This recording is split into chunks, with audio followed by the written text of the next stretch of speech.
Вот я с вами общаюсь, такая милая девушка, вот правда.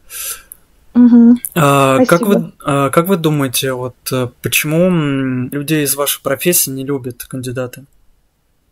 Впервые слышу. Вы знаете, я довольно-таки уже давно в своей профессии. И Мгм. я как сейчас помню, первый мой кандидат, которого я наняла на работу, принес мне бутылку коньяка и сказал, что да, обычно HR все вредные, а я такая не вредная. И вот таким образом поощрял меня. Ну, на самом деле, вы знаете, это все-таки такой человеческий фактор. Я просто Мгм. сама по себе, я люблю людей, правда, вот честно. Мгм.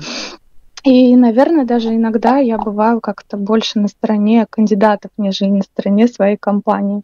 Мгм. Вот, я пытаюсь с этим бороться как-то, ну, потому что это неправильно. Я вот не согласен, что вот абсолютно все вот люди HR-профессии какие-то плохие. Наоборот, я считаю, что зависит от человека. Вы согласны? Конечно, абсолютно.